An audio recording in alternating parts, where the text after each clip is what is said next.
Ladies and gentlemen, welcome back to another video. Today, we are going over my wide receiver start-sit rankings for week number 4 of the NFL season. Now, guys, if you are brand new to this channel, at the end, after this video, consider hitting that subscribe button. And of course, drop a thumbs up. It always helps me out. We're on the road to 2,000 subs, by the way. Thank you so much for all the support. But without further ado, Falcons versus Jaguars. I am sitting Drake London, sitting Matt Collins, starting Calvin Ridley, starting Christian Kirk, and sitting Zay Jones, starting with Drake London. Last week, the Falcons found themselves down the entire game to the Detroit Lions, and normally this would be a great sign for a fantasy wide receiver if you had them. Not for the Falcons, all right? They still didn't throw the ball as much as you would expect. They had 38 attempts from Desmond Ridder and 21 total completions in this one. This was the most passing attempts that Ridder has had all season and the most completions that he's had all season. This is the worst case scenario for the Falcons play callers. When they fall down early in games, they do not want to throw the ball whatsoever. Okay, the fact that neither Matt Collins or Drake London got going in this game is enough evidence right here not to start either of these guys, not only in this game, but any upcoming games. So that being said, I am also sitting Matt Collins. You're probably going to get a lucky touchdown or two throughout the course of the season from Matt Collins, long ones. But like I said, it's just not enough passing volume for him to be worth the start. Moving on to the opposite side of the ball, Calvin Ridley, brutal back-to-back games after Ridley started out the season, scorching hot against the Colts. He saw 7 targets last game, which was only behind Evan Ingram, which was promising. But that being said, he just hasn't got it going these past 2 weeks. Now, to be fair, the whole offense has struggled, it seems. They're not really in sync, so it might not all be his fault. Right now, as it stands, he is a flex option, in my opinion. I'm not insanely confident in it, but I think he's still a guy that you have to start at this point on your team. Also starting Christian Kirk in this one. Back-to-back games now where Christian Kirk has had good outings, although it was mostly because he found the end zone last week against the Texans. Kirk and Ridley really need to find a balance of targets in this offense. Okay, week number 1, Ridley had all the targets and Kirk played bad. Week number 2, Kirk had all the targets and Ridley played bad. So it's like a toss-up basically on who is going to have the good game, who's going to get more targets.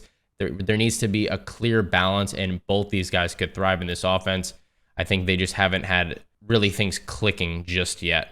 And as for Zay Jones goes, I would be sitting him right now. He hasn't practiced up until Thursday night when I'm recording this video.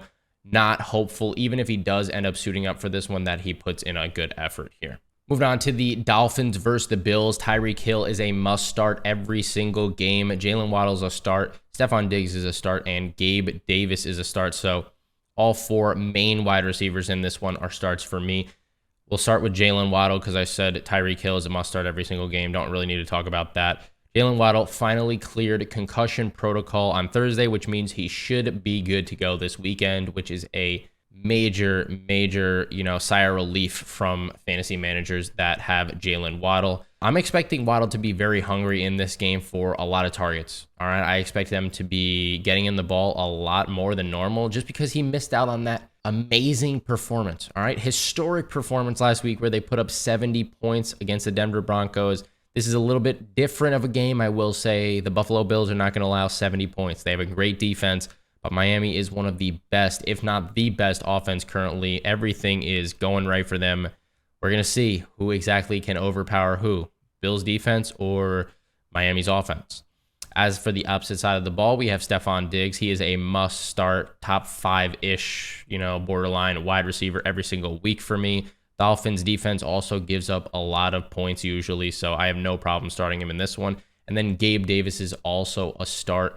Davis had a classic Gabe Davis game against the Commanders. All right, he is a boom or bust every single week. I always say that. He survived his bust week. Last week was supposed to be his bust week. All right, he had one singular catch on I think it was 4 targets. So he had 1 catch on 4 targets for a 35-yard touchdown. All right, saved his day. And this game, I'm starting him simply because I think there's going to be plenty of targets to go around. So Gabe Davis, he saved his bust week. He should have a nice little boom week here against the Dolphins. Moving on to the Broncos versus the Bears. Bad defense versus bad defense. I am starting Jerry Jeudy, starting Cortland Sutton, starting Marvin Mims Jr. in deeper leagues only, starting DJ Moore, sitting Darnell Mooney, and sitting Chase Claypool, starting off with Jerry Jeudy. He put up a pretty good performance last week against the Dolphins, even though that was an absolute blowout. So I don't know how many catches he actually would have had if it wasn't just a massacre. Probably helped a lot that they were forced to pass the entire time, but regardless, all right, he should slowly start to regain that #1 role. But right now, Sutton has a nice little grip on that. All right, Courtland Sutton is that #1 guy right now. Both guys should be startable against a very weak Bears defense in this game. Moving on to Courtland Sutton, he is currently seeing more snaps, routes ran, and targets than any other wide receiver on this team. Overall, the team looks poor, but I'd argue that Courtland Sutton is the one bright spot right now. He's been very consistent through the 3 weeks that he's played so far, and I don't expect the Broncos to have as much trouble as they have in the past couple of games moving the ball against the Bears here. Last but not least, for the Denver Broncos, I said that I was starting Marvin Mims Jr. only in the deeper leagues. He is emerging as a great deep threat for Russell Wilson and the Broncos right now. Back-to-back weeks, over 15 PPR fantasy points. He's also their kick returner and punt returner. He returned a 99-yard kickoff last week against the Dolphins. So that just adds just a little more value in case he does return a kick like that. That's 6 points for you. You'll take that all day of the week. If his snap count continues to improve week after week, he will emerge into a nice little fantasy flex option at the very least. Right now, I would be playing him in deeper leagues only just because of the matchup and because of that big play threat that he possesses on a weekly basis. On the opposite side of the ball, DJ Moore. I'm not going to sit here and BS you guys and say I'm not worried at all about Justin Fields. I am definitely worried about Justin Fields. But right now, DJ Moore is the only fantasy relevant wide receiver on the Chicago Bears team because of his big playability and the targets that he commands, which isn't many, by the way. All right, the most targets he's had in a game so far has been 7, which is not promising. The Bears do not like to pass the ball a lot. Even when they do, they're not very good at it. Okay, with how bad Denver's defense has been, this could be, one of the final, I'm not going to say one of the final chances, but it should be a good opportunity for Justin Fields to turn things around. It's going to be any week. It should be this one. Okay, and DJ Moore should benefit from that if he does end up playing better. I'm sitting Darnell Mooney here. He played well in week 1 and then scored 0 in the last 2 weeks. And then I'm sitting Chase Claypool. He played well in week 2. And then the other 2 games, he's averaged 1.25 fantasy points. So DJ Moore is the only semi-reliable wide receiver on this team. Moving on to the Ravens versus the Broncos. I am going to start Zay Flowers as a low-end flex play. Sit Rashad Bateman, sit Odell, or Nelson Aguilar, whoever plays in that position. Starting Amari Cooper, starting Elijah Moore, and sitting Donovan Peoples-Jones. As for Zay Flowers goes, like I said, a very low-end flex play for me right here. He hasn't broke out and had that big game, and I don't think it's going to come against the Cleveland Browns, who are currently ranking #1 right now against both receivers and running backs in fantasy football. So they are locking everybody down on defense right now. I'd be limiting expectations, even though he is seeing the most snaps and targets on this Baltimore Ravens team so far. I think Zay Flowers is going to be a stud in future weeks, but I would limit your expectations just a bit in this one.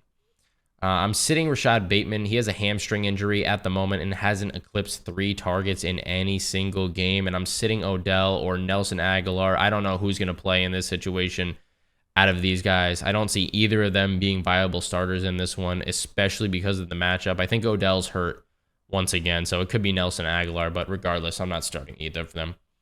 And then for the other side of the ball, Amari Cooper. Last 2 games, he has played very well. I'm starting him yet again in this one. I think it slightly boosted his value when Nick Chubb actually went down because they relied on Nick Chubb as the main focal point of this offense. Now that he's gone, they're going to have to rely more on Cooper and Elijah Moore. Cooper so far is seeing plenty of targets and should see a lot of passes heading his way in this divisional matchup.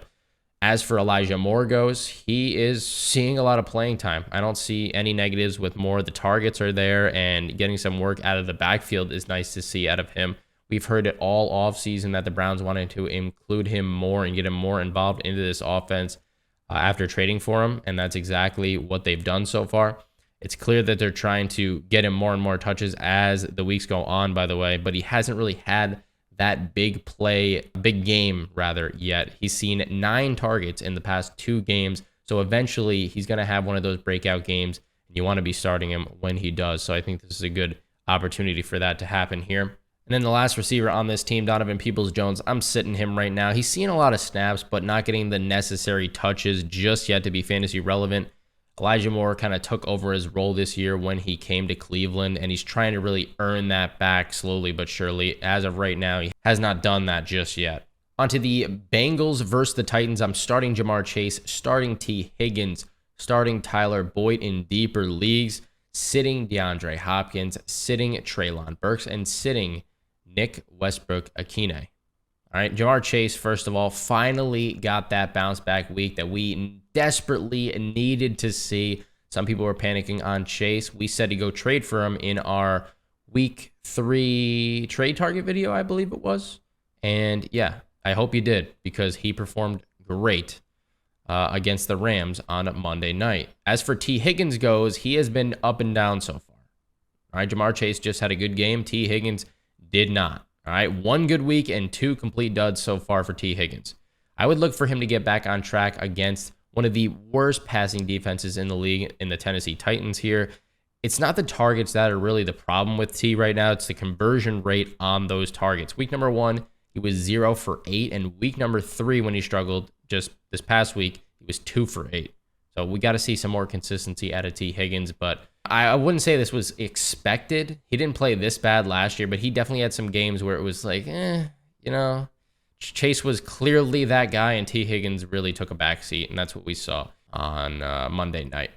Tyler Boyd, on the other hand, I think he's a little riskier deep league flex play here. What I do like about Boyd, though, he's seen 8 and 9 targets in the last 2 weeks and has that deep threat ability to explode, in a certain game, in any certain game. He's just been overshadowed by T. Higgins and Jamar Chase so far this year. With the bad defense that he's going against right here, I would take a shot on him. I think he could catch a long touchdown in this game.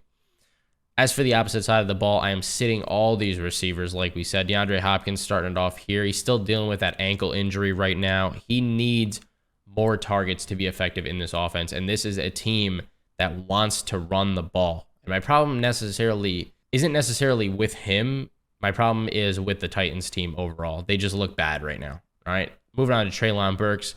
Burks was limited in practice on Wednesday and didn't practice on Thursday due to a knee injury. Last week, he had just 1 catch on 6 targets. That's just not going to cut it for a starter.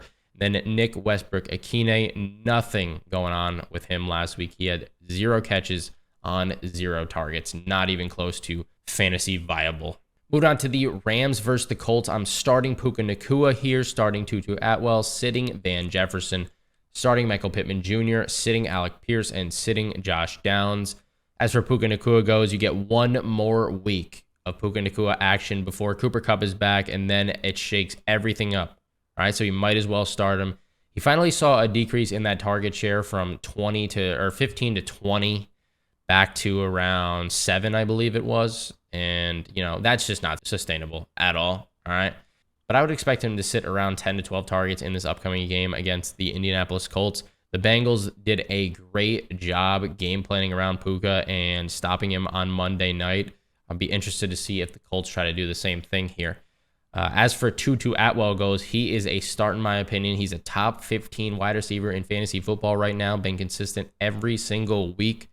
Have to keep riding with him as well until Cooper Kupp comes back in this lineup, and then we reevaluate the situation at the very least. Third receiver here, sitting Van Jefferson. He's not getting enough looks with Puka and Tutu leading this team so far, so he is a sit for me all day. On the opposite side of the ball, Michael Pittman Jr. is a must start for me. Anthony Richardson is back at practice and should be good to go to play this Sunday. Michael Pittman Jr. has been Richardson's favorite target so far into this year, and I think he should be started every single week from here on out. As long as Richardson is playing to, his full potential, then I like both of these guys. I'm sitting Alec Pierce. He finally saw some more targets last week against the Ravens, but only managed to catch 3 of those, and that was with Gardner Minshew, so I'm not completely sure that's going to carry over with Anthony Richardson back at quarterback. He He hasn't eclipsed 3 targets yet with Richardson at the QB position. So I'm going to take a back seat here on Alec Pierce. And then Josh Downs is a very interesting player, but he is also a sit in my opinion. He's playing more snaps as the weeks go by and had more targets than even Michael Pittman Jr. last week. Once again, that was with Gardner Minshew, not Anthony Richardson though. I'm expecting him to eventually take over that wide receiver number 2 role from Alec Pierce, but I really want to see how him and Richardson connect before I'm comfortable starting him. Moving on to the Bucs versus the Saints, I'm starting Mike Evans, starting Chris Godwin, starting Chris Olave, starting Michael Thomas, and sitting Rashid Shaheed. Mike Evans to start it off. All right, the only reason that I'm semi-hesitant here is because Marshawn Lattimore has locked him up in the past, gave him problems. Every time Evans goes against the Saints and sees Lattimore, some BS happens where a fight breaks out. You know, he gets ejected from the game or something, or he gets really flustered. But with how Mike Evans is playing this year and how Baker is valuing him, I think it's almost impossible for you to bench him in most of your leagues. He's a top 5 wide receiver right now. So I'd be starting him with limited expectations just in case something goes wrong like it has many times in the past against the Saints. For that reason, I'm starting Chris Godwin, even though he's been struggling so far this year. I want to see Godwin step up and see more targets for the Bucs in this one, especially if something happens with Mike Evans, like I said. And I don't know. Evans is clearly the number 1 here. Chris Godwin has taken a back seat and is the clear number 2 wide receiver in this offense, but I think it could be a good opportunity for him to get back on track here. On the opposite side of the ball, Chris Olave is getting into that conversation where I shouldn't even need to talk about him at the moment. Okay, he is a must-start every single week, regardless of the matchup. Michael Thomas, oh, by the way, Chris Olave hasn't even found the end zone yet. Once he starts to do that, he will be a fantasy superstar. You can count on that. Mike Thomas produced reliable numbers for 3 weeks in a row now. I think he's a start at a low-end flex play here. I would expect around 10 to 12 points from him and around 8 to 9 targets. He's been getting around that every single game, so you know what to expect, and he's playing good. Okay, I don't have any negatives to say about Michael Thomas right now. Last but not least, I'd be sitting Rashid Shaheed in this one. He has huge play potential. Brought back a kick, I believe, last week, but he isn't seeing too many targets.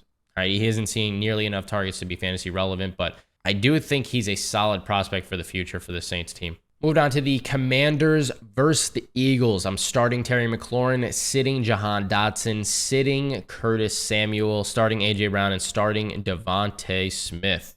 Starting it off with Terry McLaurin here. The Eagles' run defense is unbelievable, which makes me think that the Commanders are going to have to throw the ball a lot in this matchup unless we see a breakthrough somehow from Brian Robinson or Antonio Gibson. Don't see it happening with Gibson, maybe with Robinson. He had a good game against us last year, But Terry is the only receiver that I really think is startable at the moment on this Commanders team, and even getting enough targets to be relevant. I don't know. I'm sitting Jahan Dotson this week. It hurts my soul to say it, but Dotson is a sit going forward unless things turn around. All right, he's just not seeing enough action. He's not seeing enough targets. He's playing the most snaps and running the most routes on the team. Him and Howell cannot connect for some reason. All right, maybe it's due to the fact that Howell has 0.1 seconds to throw the ball. The offensive line is just collapsing every single time they snap the ball. I don't know. That could be something. That could be something there. All right, they have one of the worst offensive lines in the entire league. So Dotson is definitely hurting because of that. And last but not least, sitting Curtis Samuel on this team. He's a very low-end flex play at best on a weekly basis. Seeing around 4 targets per game right now. I'm putting together around 7 to 8 points. At the moment, I think there's just so many better options that exist in the league. So I'm sitting Curtis Samuel. On the opposite side of the ball, A.J. Brown, Devontae Smith, both great plays in this one. A.J. Brown had a bounce-back game last week, which we expected. He was also in our trade target video, whatever you want to call it, in week number 3. So if you went out and got him, you are feeling great about that. Sloppy weather in that game, but A.J. Brown still performed well. Devontae Smith had a very quiet game for his standards. I'm not looking into it too much. They were just feeding Brown almost the entire time, and Swift was having his way with the Bucs defense. So I'm not looking into that one too far. I think he's a start in this game as well. Vikings versus the Panthers. I am starting Justin Jefferson regardless of the matchup every single week. Starting Jordan Addison, sitting KJ Osborne, starting DJ Chark, and sitting Jonathan Mingo. We'll go to Jordan Addison right here. All we need to see right now from Jordan Addison is more snaps being played. He's producing when he gets the opportunities, but he just needs to really solidify himself as that number 2 wide receiver on this Vikings team, and then he can really break out as a fantasy, starter every single week. I'm sitting KJ Osborne in this one. He did have one catch for a 36-yard touchdown last game. We did say to play him just in case he caught a stray in the game against the Chargers, and that's exactly what happened. I don't, however, have the same confidence with him this week, so he is a sit in my opinion. Opposite side of the ball, Adam Thielen is a start. I don't know how you can sit this guy right now because Bryce Young loves him as his favorite target at the moment. Young may not be playing the best, but this is a good enough matchup for me to feel comfortable starting Adam Thielen. And then DJ Chark, with Jonathan Mingo being limited in practice all week so far up until Friday, it's hard to tell if he's going to be 100% for Sunday. He's dealing with that concussion from last game. If he's not 100%, then Chark should see more targets and a higher workload in this game. So that's why I have him as a low-end flex play here. As for Jonathan Mingo goes, seeing a lot of snaps, but they haven't really materialized into anything fantasy relevant so far. But I would keep him on your bench for now. He's seeing a lot of, like I said, he's seeing a lot of snaps on this offense, so he could get going in the near future for sure. Steelers-Texans is next up for us. We have George Pickens as a start, sitting Allen Robinson, sitting Calvin Austin, starting Nico Collins, starting Tank Dell, and starting Robert Woods. Might be surprising, but I'm starting every single Texans receiver here, banking that CJ Stroud throws the ball a lot. Let's start with the Steelers, though. All right, George Pickens, so far this whole season, the Steelers' offense in general has looked flat. They aren't performing as expected. Offensive line hasn't looked great and has definitely affected Kenny Pickett to some extent at the very least. Last Sunday, they pulled ahead early and leaned more on the run than the passing game, so George Pickens didn't see a ton of targets. He is, however, still the number 1 guy as long as Deontay Johnson is out. When he comes back, we'll have to, reevaluate the situation, but I wouldn't overthink this one as of right now. He's the best option on this team, fantasy-wise. I would be sitting Allen Robinson here. He hasn't done much since that week 1 game. A lot of people went out and picked him up after week 1 thinking he would, emerge as this number 1 wide receiver for the Steelers while Deontay was gone. That hasn't been the case. It's George Pickens all day long. And then I'd be sitting Calvin Austin. He had a nice little long touchdown against the Raiders last week, but only caught 33% of his targets. We need more consistency from him going forward, so I'm sitting him in this game. Now, on to the Texans. All right, Nico Collins had a bummer of a game last week. A lot of people, I told a lot of people to start him. I will take the L on that one. All right, I'm going to write it off for the simple fact that they pull ahead early on the Jaguars. I didn't expect that to happen whatsoever. The Jaguars just looked terrible in that game. The prior 2 games, though, CJ Stroud had to throw the ball a lot more. I'm expecting that to be the norm of this season, and especially in this matchup against the Steelers. So that's going to give all these receivers more opportunities in this one. Starting Tank Dell, or moving on to him. Tank Dell has put together back-to-back 20-point PPR performances, which is great, and led the team in targets last game. He's the most efficient receiver so far this year, and Stroud should have to throw a lot, like I said, in this game. So it should provide a lot of opportunities in this one. And last but not least, Robert Woods is also a low-end flex play for me on a weekly basis going forward. He's been consistent so far. He's looked much better than he did on the Tennessee Titans. So maybe a little Robert Woods comeback tour. Okay. Moving on to the Raiders versus the Chargers. Devontae Adams is a must start every single week. Jacoby Myers is a start. Hunter Renfrow sit. Keenan Allen start. Joshua Palmer start. And sitting Quentin Johnston right now. We're going to go right to Jacoby Myers because Devontae Adams doesn't need to be explained here. Jacoby Myers, really liking this matchup against the Chargers because the LA defense has looked like Swiss cheese over these first 3 weeks. Jacoby Myers has been great through the 2 games that he's played so far. He's averaging 22.3 PPR fantasy points, which is elite right now. He's a nice little 1-2 combo with Devontae Adams on the opposite side of the ball, and I can see him having a nice season for the rest of the year here. Hunter Renfrow, on the other hand, is just not getting involved enough. Back in 2021, he had over 1,000 yards. He's just not seeing anywhere near that workload, like getting no looks in this offense, so he's a must-sit right now. On the opposite side of the ball, Keenan Allen, a stud right now in fantasy football. He is leading the league. Number 1 wide receiver in fantasy football, which is crazy. I did not see that coming. But that's what Kellen Moore will do. He is ramping up this entire offense, and Keenan Allen is the main beneficiary of Kellen Moore right now. All right, Joshua Palmer is a must start as well for me. He should fill in for that Mike Williams role since he's out for the entire season with that torn ACL. And he was in this role last year for a good period of time, and he performed good. So I see no evidence that he won't do it again. As for Quentin Johnston goes, I would be a little bit patient with him. We really have to see what he does with more looks going forward in this offense. He is that clear number 3 wide receiver on the team now, so he should be on the field more. So just wait a couple of weeks, and he might emerge into a solid fantasy option going forward. Patriots, Cowboys, we have Devontae Parker as a sit. Juju Smith-Schuster, sit. Starting Kendrick Bourne, starting CeeDee Lamb, sitting Brandon Cooks, and sitting Michael Gallup. Devontae Parker, first off, just 3 total targets against the New York Jets last week. He was still dealing with a knee injury, though. You could attribute it to that. I'm expecting him to get more involved in this game.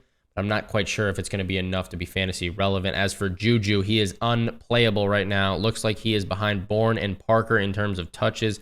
He had just 1 catch last week for 5 yards. That is not going to cut it. Then Kendrick Bourne's actually a start for me. All right, he's leading the team in targets right now, and the only option that I don't completely hate this week, I think if anybody's going to have a good game on the Patriots team, it could be Bourne.